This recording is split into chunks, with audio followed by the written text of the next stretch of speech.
આ વિડીયોની અંદર આપણે જોઈએ ઇવેલ્યુએશન ઓફ ફંક્શનનું એક્ઝામ્પલ.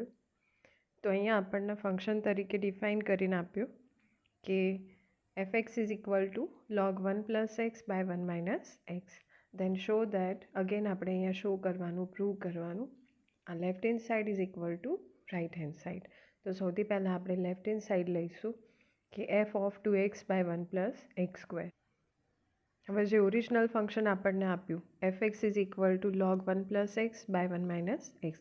તો અહીંયા જેમ આપણને બ્રેકેટની અંદર એક્સ આપ્યો એ રીતે અહીંયા બ્રેકેટની અંદર આખું એક ટર્મ આપ્યું કે 2x by 1 plus x square. તો જે ઓરિજિનલ ફંક્શન આપણને ડિફાઇન કરીને આપ્યું એમાં આ એક્સની જગ્યાએ આપણે હવે શેનો યુઝ કરવાનો, જે આપેલું ટર્મ છે એનો. એટલે શું થશે, log એઝ ઇટ ઇઝ આવશે, 1 પ્લસ સુધી બધું એમ જ. એક્સની જગ્યાએ આપણે શું મૂકીશું, 2x by 1 plus x square. અને એ જ રીતે છેદની અંદર પણ શું આવશે, 1 માઇનસ અને એક્સની જગ્યાએ 2x by 1 plus x square. હવે એનું આપણે સાદું રૂપ આપીએ તો છેદની અંદર આપણને લસા કેટલો મળે, 1 પ્લસ એક્સ સ્ક્વેર બંને જગ્યાએ, અંશ અને છેદમાં. તો આ 1 પ્લસ એક્સ સ્ક્વેરને આપણે કોની જોડે મલ્ટીપ્લાય કરવાના, 1 સાથે. તો 1 સાથે મલ્ટીપ્લાય કરીએ તો શું થશે અહીંયા કે 1 plus x square plus 2x. આ 1 પ્લસ એક્સ સ્ક્વેરને આપણે 1 સાથે મલ્ટીપ્લાય કરીએ એટલે એઝ ઇટ ઇઝ જ મળે આપણને. તો 1 plus x square plus 2x તો છે જ, અને આખાના છેદમાં કેટલા આવશે, 1 પ્લસ એક્સ સ્ક્વેર. અને એ જ રીતે એના છેદમાં પણ શું થશે કે આ 1 પ્લસ એક્સ સ્ક્વેર આપણને લસા તરીકે મળે, એને આપણે 1 જોડે મલ્ટીપ્લાય કરીએ તો 1 પ્લસ એક્સ સ્ક્વેર ઇન્ટુ 1 એટલે 1 પ્લસ એક્સ સ્ક્વેર, અને અહીંયા માઇનસ સાઇન એટલે માઇનસ 2x. અને આખાના છેદમાં કેટલા આવશે, 1 પ્લસ એક્સ સ્ક્વેર. તો આપણને હવે જે અહીંયા મળ્યું એ ફોર્મની અંદર 1 plus x square plus 2x, આ જે ફોર્મ આપણને મળ્યું એ તમને ખ્યાલ હોય તો આ રીતે આપણે જે a plus B whole square લઈએ એમાં એક્સપાન્ડ કરીએ તો શું થશે, a square plus 2ab plus B square. તો આપણને જે અહીંયા ફોર્મ મળ્યું 1 plus x square plus 2x, એ કયું ફોર્મ મળ્યું, આ. એની ઉપરથી આપણે આ ફોર્મ લખવું પડે. તો એ તરીકે કઈ વેલ્યુ મળે અને બી તરીકે કઈ વેલ્યુ મળે. તો એ ઇઝ ઇક્વલ ટુ 1 થાય અને B is equal to x થાય. અને બંનેનો સરવાળો લઈએ, એડિશન કરીએ, એનો હોલ સ્ક્વેર શું થશે, 1 plus 2x plus x square, અથવા તો 1 પ્લસ આપણે જે લાસ્ટ ટર્મ હતું એ પહેલાં લખ્યું અને મિડલ ટર્મ હતું એને અહીંયા છેલ્લે લખ્યું. એટલે આ શું થશે, 1 પ્લસ એક્સનો હોલ સ્ક્વેર, બરાબર, એનો છેદ 1 પ્લસ એક્સ સ્ક્વેર અહીંયા એઝ ઇટ ઇઝ. એ જ રીતે અહીંયા આપણને જે છેદમાં આપ્યું એ શું થાય, તો a minus B whole square. એને આપણે એક્સપાન્ડ કરીએ તો a square minus 2ab plus B square. તો અહીંયા આપણને ઓલરેડી આ ફોર્મ આપી દીધું, એની ઉપરથી આપણે રિવર્સમાં લખીએ તો એ કોનું સ્ક્વેર થાય, તો એ થાય 1 માઇનસ એક્સ હોલ સ્ક્વેર. અને છેદમાં તો 1 પ્લસ એક્સ સ્ક્વેર અહીંયા છે જ, એટલે અહીંયા આપણને ફોર્મ મળશે આ રીતે, 1 plus x whole square by 1 plus x square, અને એ જ રીતે 1 minus x whole square by 1 plus x square. હવે આ બંને કેન્સલ થઈ જાય. અહીંથી આપણે જો છેદ આપ્યો એને આપણે મલ્ટિપ્લિકેશનમાં લખીએ તો રિવર્સ થઈને લખાય. એટલે શું લખાશે, 1 પ્લસ એક્સ સ્ક્વેર અંશમાં જાય અને 1 માઇનસ એક્સ હોલ સ્ક્વેર છેદમાં આવશે. તો આ બંને કેન્સલ થઈ જાય, વધે શું, 1 પ્લસ એક્સ હોલ સ્ક્વેર અને અહીંયાથી 1 માઇનસ એક્સ હોલ સ્ક્વેર. હવે બંનેનો કમ્બાઈન, જે સેપરેટ સ્ક્વેર આપ્યો એને આપણે કમ્બાઈન કરી દઈએ. તો અહીંયા આપણે એનો કમ્બાઈન સ્ક્વેર કરીને લખ્યો. હવે લોગેરિધમ ફંક્શનની અંદર એક પ્રોપર્ટી આવે કે log m પાવર n હોય તો n ક્યાં જાય, આગળ મલ્ટિપ્લિકેશનમાં જાય. એટલે શું થશે, n log m. તો બસ એ પ્રોપર્ટી અહીંયા આપણે અપ્લાય કરી. પાવરની અંદર જે 2 હતા એ 2ને આપણે ક્યાં લઈ ગયા, લોગની આગળ મલ્ટિપ્લિકેશનમાં. તો શું થશે, 2 into log 1 plus x by 1 minus x. અને log 1 plus x by 1 minus x એટલે એ શું થયું, ફંક્શન થયું. તો અહીંયા 2 ઇન્ટુ fx, બરાબર, જે આપણે પ્રૂવ કરવાનું હતું. તો અહીંયા આપણે લેફ્ટ હેન્ડ સાઈડ લીધી અને એની ઉપરથી આપણને રાઈટ હેન્ડ સાઈડ તરીકે શું મળ્યું, 2 ઇન્ટુ fx. એ જ રીતે નેક્સ્ટ એક્ઝામ્પલ જોઈએ. અહીંયા આપણને કીધું કે શો દેટ, આ ફંક્શન આપ્યું આખું કે cos x plus sine square x plus 1 અપન x power 4 plus x power 8. આને આપણે કેવું ફંક્શન પ્રૂવ કરવાનું, even function of variable x. હવે ઇવન ફંક્શન માટેની કન્ડિશન કે જો કોઈ ફંક્શન fx આપેલું હોય અને એમાં આપણે વેરિયેબલ એક્સને એના ઓપોઝિટ વેરિયેબલ એટલે કે માઇનસ એક્સથી રિપ્લેસ કરીએ તો પણ ફંક્શનની વેલ્યુમાં અથવા તો એની સાઇનમાં કોઈ ચેન્જ થાય નહીં. એટલે એફ ઓફ માઇનસ એક્સની વેલ્યુ પણ કોના બરાબર મળે, fx બરાબર મળે. તો બાકીના ટર્મ્સ તો આપણને બરાબર કે આપણે એને પ્રૂવ કરી દઈએ, પણ અહીંયા જે ટ્રિગોનોમેટ્રિક ફંક્શનના ફોર્મ આપ્યા એમાં કયું ફંક્શન આપણું ઇવન ફંક્શન થાય, કયું ઓડ ફંક્શન થાય, એ આપણે એક વખત જોઈ લઈએ. તો એને આપણે પ્રૂવ કરીએ યુનિટ સર્કલ ડ્રો કરીને. તો અહીંયા આપણે એક સર્કલ ડ્રો કર્યું જેની રેડિયસ આપણે કેટલી લીધી? 1 યુનિટ. એટલે આ જે પોઈન્ટ છે આ આપણું એક્સ એક્સિસ થાય અને આ વાય એક્સિસ, આ એક્સ ડેશ અને આ વાય ડેશ. તો આ પોઈન્ટના કોઓર્ડિનેટ શું થશે? તો એ થાય 1 અને વાય કોઓર્ડિનેટ 0 હોય એક્સ એક્સિસ ઉપર એટલે 0.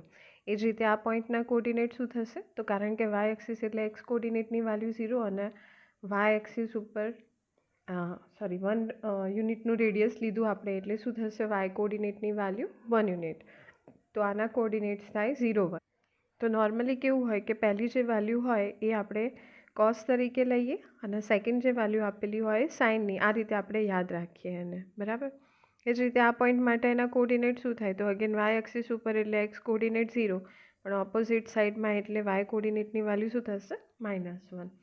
તો આ આપણી 0 ડિગ્રી થાય. આ એક્સ એક્સિસની પોઝિટિવ ડિરેક્શન. અહીંયા જઈએ તો એંગલ કેટલો થાય આપણો? 90 ડિગ્રીનો. અને જો આપણે એને રેડિયનની અંદર લખીએ તો શું લખાશે? π/2. રેડિયન ટ્રિગોનોમેટ્રિક ફંક્શન અલગ અલગ યુનિટમાં મેઝર થાય, ડિગ્રી અને રેડિયન. તો ડિગ્રી અને રેડિયનને કનેક્ટ કરતી ફોર્મ્યુલા શું થશે? તો 180 degree is equal to pi એની રેડિયનમાં વેલ્યુ થાય, બરાબર. તો અહીંયા આપણે ડિગ્રીમાંથી રેડિયનમાં કન્વર્ટ કરવું હોય તો આપણે આ રિલેશનશિપનો યુઝ કરવાનો. તો 90 ડિગ્રી એટલે એની રેડિયનમાં વેલ્યુ કેટલી થશે? π/2. તો આ જે વેલ્યુ મળી 1 એ કોની મળી? કોસ અહીંયા 0 ડિગ્રી અથવા તો કોસ 0 માટેની વેલ્યુ કેટલી થશે? 1. સાઇન 0 ડિગ્રી અથવા સાઇન 0ની વેલ્યુ કેટલી થશે? 0. હવે અહીંયા આપણે 90 ડિગ્રી સુધી જઈએ તો 90 ડિગ્રી માટે અહીંયા કોસની વેલ્યુ કેટલી થાય? કોસ 90 ડિગ્રી અથવા તો કોસ π/2 એની વેલ્યુ 0 થાય અને સાઇન π/2 કેટલા થશે? 1, બરાબર. હવે એની ઓપોઝિટ ડિરેક્શનમાં એટલે કે અહીંયા જઈએ તો આ 90 ડિગ્રી જ થાય એંગલ, પણ કેવું થઈ જાય? -90 ડિગ્રી ઓપોઝિટ ડિરેક્શનમાં જઈએ એટલે. તો અહીંયા આપણી કોસ -90 ડિગ્રી એટલે કે કોસ -π/2 એની વેલ્યુ કેટલી થશે? 0. જે અહીંયા મળી સેમ વેલ્યુ એની ઓપોઝિટ ડિરેક્શનમાં. એટલે જુઓ આપણો જે વેરિયેબલ હતો એ વેલ્યુ એની ઓપોઝિટ થઈ પણ વેલ્યુમાં કોઈ ચેન્જ થયો નહીં. જ્યારે અહીંયા સાઇનની વેલ્યુ કેટલી? 1, પણ જ્યારે આપણે એની ઓપોઝિટ ડિરેક્શનમાં જઈએ તો વેલ્યુ કેવી થઈ જાય?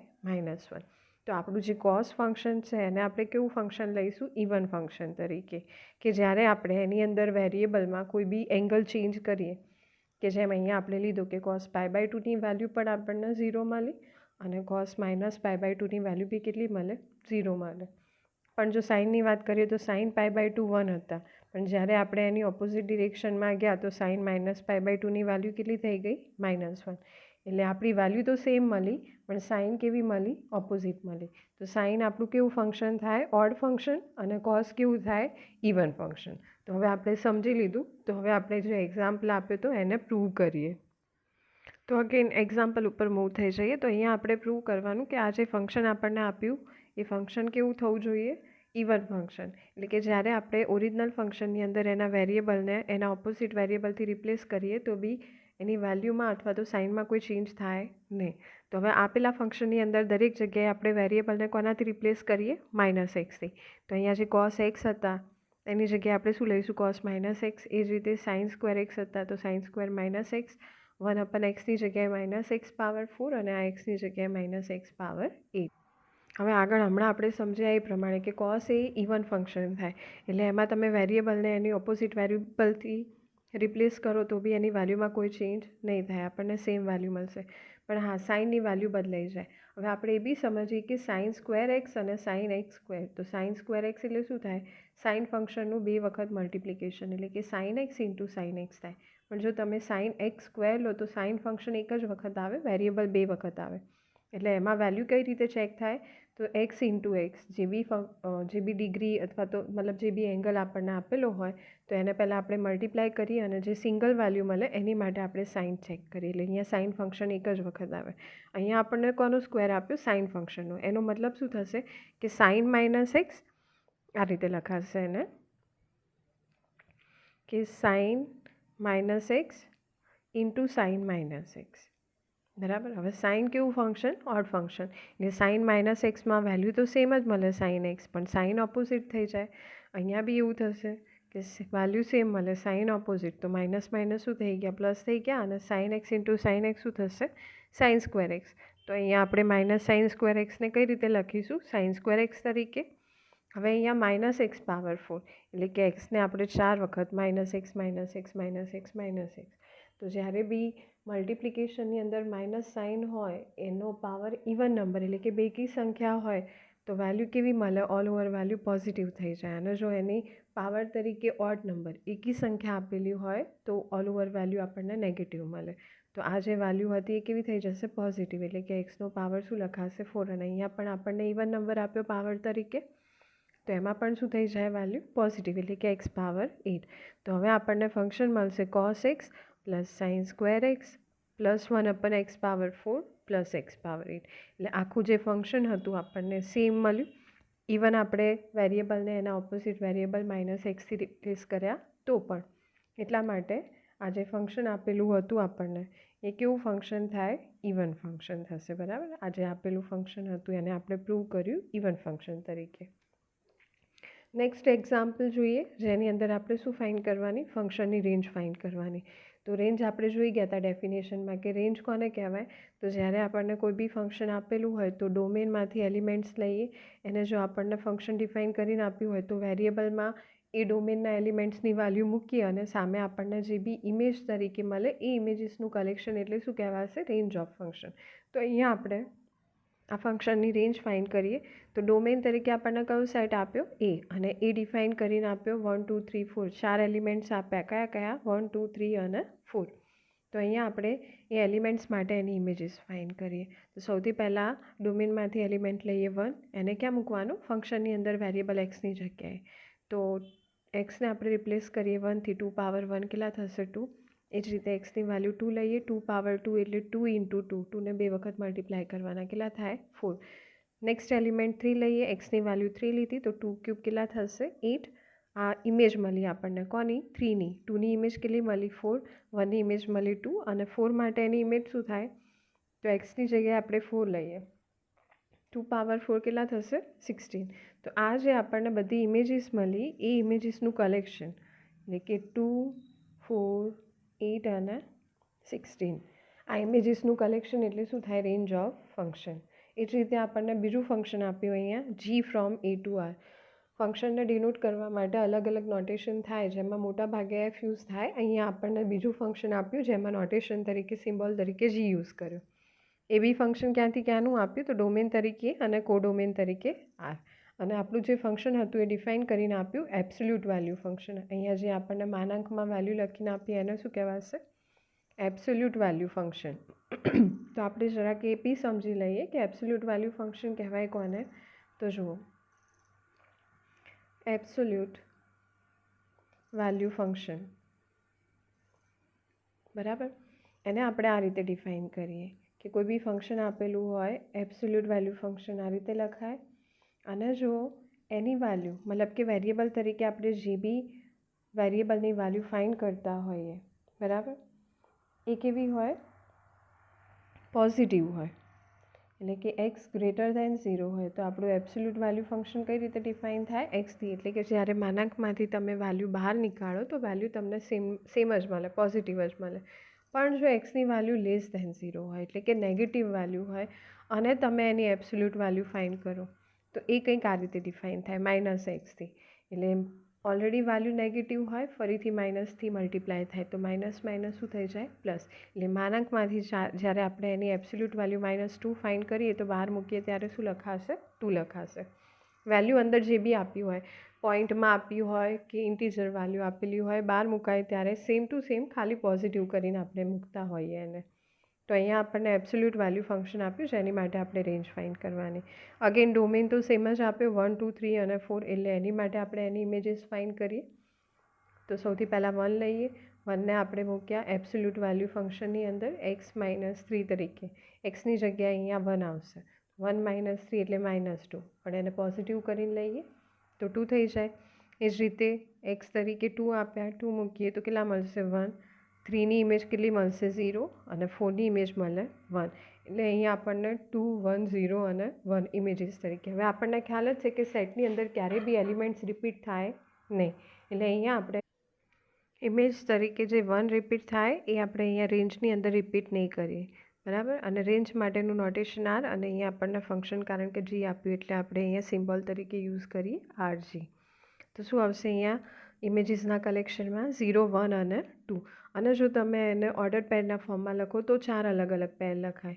એમાં 1 ડોમેનનું એલિમેન્ટ, એની માટે એની ઇમેજ શું મળી 2 મળી. એ જ રીતે 2 માટે એની ઇમેજ 1 મળે, 3 માટે એની ઇમેજ 0 થાય અને 4 માટે અગેન 1. તો 4 અલગ અલગ ઓર્ડર પેર મળે. પણ જો તમે ખાલી ઇમેજીસ લખશો તો એમાં તમને એલિમેન્ટ રિપીટ નહીં થાય. એટલે શું આવશે 0 1 અને 2. હવે જોઈએ નેક્સ્ટ ત્રીજું ફંક્શન. એની માટે અગેન આપણે શું ફાઇન્ડ કરવાનું, રેન્જ ફાઇન્ડ કરવાની. તો રેન્જની અંદર અહીંયા આપણને ફંક્શન આપ્યું ડિનોટ કરીને એચથી, બરાબર. ડોમેન અને કોડોમેન સેમ જ આપ્યા અને ફંક્શન ડિફાઇન કરીને આપ્યું x² + 5x + 6થી. તો ફરીથી આપણને અહીંયા ઓકે આપેલું નથી, આ એકચ્યુઅલી હોમવર્કનો એક્ઝામ્પલ આપણે જોઈ લઈએ કઈ રીતે સોલ્વ થાય. તો એની અંદર આપણને એલિમેન્ટ્સ આપેલા હતા 1 2 3 અને 4, રાઈટ. તો એ 1 2 3 4 આપણે મૂકવાના એક્સની જગ્યાએ. તો h ઓફ 1 મૂકીશું તો અહીંયા 1નો સ્ક્વેર 1 + 5 × 1 એટલે 5 + 6 કેટલા થશે 12. એ જ રીતે h ઓફ 2 લઈએ, 2ની વેલ્યુ 4 + 5 × 2 એટલે 10 + 6 કેટલા થશે 20. એ જ રીતે 3 અને 4 મૂકીને તમે વેલ્યુ ફાઇન્ડ કરી શકો, બરાબર. નેક્સ્ટ એક્ઝામ્પલ જોઈએ. Find the range of function f from n to n અને ડિફાઇન કરીને આપ્યું f ઓફ n = n + 1. હવે અહીંયા આપણને ડોમેન અને કોડોમેન તરીકે જે સેટ્સ આપ્યા એ પ્રીડિફાઇન્ડ સેટ, ઇન્ફિનિટ સેટ આપ્યો, સેટ ઓફ નેચરલ નંબર્સ. એની અંદર એલિમેન્ટ્સ 1થી સ્ટાર્ટ થાય અને ઇન્ફિનિટી સુધી જાય. તો આપણે બધા એલિમેન્ટ્સ માટે એની ઇમેજીસ ફાઇન્ડ કરવું પોસિબલ નથી. તો સિલેક્ટેડ એલિમેન્ટ્સ માટે લઈશું અને બાકીના એલિમેન્ટ્સ માટે પ્રિડિક્ટ કરી લઈશું કે આ જ રીતે આપણને એની ઇમેજીસ મળતી જાય. તો અહીંયા આપણે 1થી સ્ટાર્ટ કરીએ. વેરિયેબલ અહીંયા એક્સની જગ્યાએ n લીધો, તો એની વેલ્યુ આપણે 1 લઈએ. ડોમેનમાંથી એલિમેન્ટ સિલેક્ટ કરીએ. 1 માટે એની ઇમેજ શું થાય, તો આપેલા ફંક્શનની અંદર આપણે મૂકી દઈએ. એની જગ્યાએ કેટલા મૂકીશું 1, તો 1 + 1 કેટલા મળે 2, 1ની ઇમેજ મળી 2. એ જ રીતે હવે નેક્સ્ટ એલિમેન્ટ 2 લઈએ, એની જગ્યાએ 2 પ્લેસ કરીએ તો એની ઇમેજ શું મળશે 3. એ રીતે 3 માટે એની ઇમેજ 4. તો આ જ રીતે આપણે માની લઈએ કે બાકી જેમ જેમ એલિમેન્ટ્સ આપણે લેતા જઈશું ડોમેનમાંથી એની વેલ્યુ ઇન્ક્રીઝ કરતા જઈએ તો સામે આપણી જે ઇમેજીસની વેલ્યુ હોય એ પણ શું થાય, ઇન્ક્રીઝ થતી જાય, બરાબર. એટલે અહીંયા આપણને રેન્જ ઓફ ફંક્શન તરીકે શું મળશે 2 3 4 અપ ટુ ઇન્ફિનિટી. અને બીજી રીતે તમારે એને અહીંયા પ્રેઝન્ટ કરવું હોય તો તમે કરી શકો કે અહીંયા બધા નેચરલ નંબર્સ આપણા રેન્જની અંદર ઇન્ક્લુડ થઈ જાય 1 સિવાયના. એટલે આપણે શું કર્યું, અહીંયા રેન્જ તરીકે આખો સેટ ઓફ નેચરલ નંબર્સ લઈ લીધો, પણ એમાંથી આપણે શું વાત કરીશું, ખાલી 1, કારણ કે 1 આપણા ઇમેજીસના કલેક્શનમાં આપેલું નથી. એટલે આપણે અહીંયા 1ને બાદ કરી દઈએ. તો આ રીતે બી લખાય અને આ રીતે લખો તો પણ ખોટું નથી, બરાબર. નેક્સ્ટ એક્ઝામ્પલ જોઈએ, જેની અંદર આપણને ડોમેન કોડોમેન તરીકે શું આપ્યું, સેટ ઓફ રિયલ નંબર્સ અને ફંક્શન ડિફાઇન કરીને આપ્યું x², જેને સ્ક્વેર ફંક્શન બી કહેવાય. તો આપણને ખ્યાલ જ છે કે રિયલ નંબર્સ હોય તો એને આપણે લિસ્ટ આઉટ કરી શકીએ નહીં, કારણ કે જ્યારે બી આપણે આ રીતે નંબર લઈએ 1 અને 2 તો એની વચ્ચે ઇન્ફિનિટ રિયલ નંબર્સ એક્ઝિસ્ટ કરતા હોય કે જે પ્રેઝન્ટ હોય, જે આની અંદર ઇન્ક્લુડ થાય નહીં. તો આપણે શું કરીએ કે ડાયરેક્ટ એવું માનીને ચાલીએ આપણે જ્યારે ઇમેજીસ ફાઇન્ડ કરવાની હોય ત્યારે કે ભાઈ આની વચ્ચે આપણને નંબર્સ આપેલા હોય. હવે આપણને ડોમેન તરીકે આર એટલે કે રિયલ નંબર્સ છે, એમાં નેગેટિવ રિયલ નંબર્સ બી ઇન્ક્લુડ થઈ જાય, પોઝિટિવ રિયલ નંબર્સ પણ આવે અને 0 પણ આવે. તો અહીંયા આપણે આ રીતે કંઈક એની ઇમેજીસ ફાઇન્ડ કરીએ. તો સૌથી પહેલાં લઈએ આપણે 0 માટે લઈ લઈએ. ચલો, ફર્સ્ટ એલિમેન્ટ આપણે કયો લઈશું, 0 લઈશું. તો 0ની ઇમેજ શું મળશે, અહીંયા આપણને તો એક્સની જગ્યાએ 0 મૂકી દઈએ. તો 0નો સ્ક્વેર શું થાય 0, એટલે 0ની ઇમેજ મળે આપણને અહીંયા 0 0 મળશે. હવે થોડા પોઝિટિવ રિયલ નંબર્સ, પણ એની પહેલાં આપણે અહીંયા થોડું ચેન્જ કરી દઈએ, કારણ કે આ આપણી રિયલ લાઇન હોય, આ 0, આ 1, આ 2 અપ ટુ ઇન્ફિનિટી અને ઓપોઝિટ ડિરેક્શનમાં જઈએ તો -1 -2 અપ ટુ -ઇન્ફિનિટી. તો 0 માટેની ઇમેજ આપણને મળી 0. હવે 1 માટેની ઇમેજ ફાઇન્ડ કરીએ તો 1નો સ્ક્વેર શું થશે 1, તો અહીંયા 1ની ઇમેજ શું થાય 1. એ જ રીતે 2નો સ્ક્વેર શું થાય 4, તો 2ની ઇમેજ શું મળી આપણને 4. હવે આની વચ્ચે જે નંબર્સ રિયલ નંબર્સ એક્ઝિસ્ટ કરતા હોય એની ઇમેજ પણ આપણને કોની વચ્ચે મળે? 0 અને 1ની વચ્ચે. એ જ રીતે 1 અને 2ની વચ્ચે જે બી નંબર્સ આવશે રિયલ નંબર્સ, તો એની ઇમેજ આપણને કોની વચ્ચે મળશે? 1 અને 4ની વચ્ચે. એ જ રીતે તમે નેક્સ્ટ નંબર લઈ લો, 3 લઈ લો, તો 2 અને 3 માટે 2 અને 3ની વચ્ચેના જે રિયલ નંબર્સ હોય એની ઇમેજીસ આપણને કોની વચ્ચે મળે? 4 અને 9ની વચ્ચે. તો આ રીતે બાકીના બધા જે એલિમેન્ટ્સ આપેલા હોય જે આપણે લખતા નથી પણ એની ઇમેજીસ આપણને મળે, આપણે આ રીતે જોઈ શકીએ. એ રીતે હવે નેગેટિવ રિયલ નંબર્સની વાત કરીએ. તો જ્યારે આપણે -1ની ઇમેજ ફાઇન્ડ કરીએ તો એની ઇમેજ બી શું મળશે આપણને? 1, કારણ કે સ્ક્વેર ફંક્શન આપ્યું. -2ની ઇમેજ લઈશું તો કેટલી મળશે આપણને? 4, સ્ક્વેર ફંક્શન છે એટલે. તો -1ની ઇમેજ 1 થઈ, -2ની ઇમેજ 4, અને હવે -1 અને -2ની વચ્ચેના જે એલિમેન્ટ્સ આપેલા હોય એની ઇમેજીસ આપણને કોની વચ્ચે મળે? 1 અને 4ની વચ્ચે. 0 અને -1ની વચ્ચેના જે નેગેટિવ રિયલ નંબર્સ આપ્યા હોય તો એની ઇમેજીસ કોની વચ્ચે મળે આપણને? 0 અને 1ની વચ્ચે. જો આપણે કંઈક આ રીતે જોઈએ, આ 0, 1, 2, -1, -2 up to −infinity plus infinity. 0ની ઇમેજ 0, 1ની ઇમેજ 1, 2ની ઇમેજ 4. હવે અહીંયા આ -1ની ઇમેજ આપણને કઈ મળી? 1 મળી. -2ની ઇમેજ શું મળી આપણને? 4. જેમ જેમ આપણે નેગેટિવ રિયલ નંબર્સ લેતા જઈશું પણ એની ઇમેજ તરીકે આપણને જે વેલ્યુ મળે એ શું મળશે? પોઝિટિવ રિયલ નંબર્સ, બરાબર. ઇવન આની વચ્ચેના તમે કોઈ બી નંબર્સ લેશો તો એની ઇમેજ આપણને કોની વચ્ચે મળશે? 0 અને 1ની વચ્ચે, બરાબર. આની વચ્ચેના નંબર્સ લેશો તો એની ઇમેજ કોની વચ્ચેની મળશે? 1 અને 4ની વચ્ચેની. એટલે આપણને અહીંયા રેન્જ ઓફ ફંક્શન તરીકે જે આપણે લિસ્ટ આઉટ નહીં કરી શકીએ અગેન એક વખત, કારણ કે એની વચ્ચેના જે નંબર્સ આપ્યા હોય એ આપણે અહીંયા લખી શકીએ નહીં. તો રેન્જ ઓફ ફંક્શન તરીકે શું આવે? તો બધા પોઝિટિવ રિયલ નંબર્સ આપણને મળશે. કોઈ જગ્યાએ રેન્જની અંદર ઇમેજીસ તરીકે આપણને નેગેટિવ રિયલ નંબર નહીં મળે. તો આપણે આને લખવું હોય તો કઈ રીતે લખાય? તો આપણું જે આર હોય એને આપણે 3 ભાગમાં ડિવાઈડ કરીએ. એક તો 0, પછી આ જે પોર્શન હોય એને આપણે પોઝિટિવ રિયલ નંબર્સ કહીશું અને આ જે હોય એને નેગેટિવ રિયલ નંબર્સ. તો અહીંયા આન્સર તરીકે ઇમેજીસ તરીકે આપણને બધા પોઝિટિવ રિયલ નંબર્સ મળશે. અને આ રિયલ નંબર્સની અંદર 0 ઇન્ક્લુડ થાય નહીં. એ જ રીતે નેગેટિવ રિયલ નંબર્સમાં બી 0 ઇન્ક્લુડ થાય નહીં. તો આપણે એને અલગથી લખવું પડે. તો આપણી જે રેન્જ હોય એમાં બધા જ પોઝિટિવ રિયલ નંબર્સ, અને જ્યારે આપણે એને ઇન્ક્લુડ કરીએ તો અહીંયા યુનિયન સાઇન યુઝ થાય અને ઇન્ક્લુડિંગ 0. તો આપણી રેન્જ ઓફ ફંક્શન તરીકે આપણને શું મળશે? અહીંયા R પ્લસ યુનિયન 0. બાકીના વિડીયોની અંદર આપણે નેક્સ્ટ ફંક્શન જોઈશું.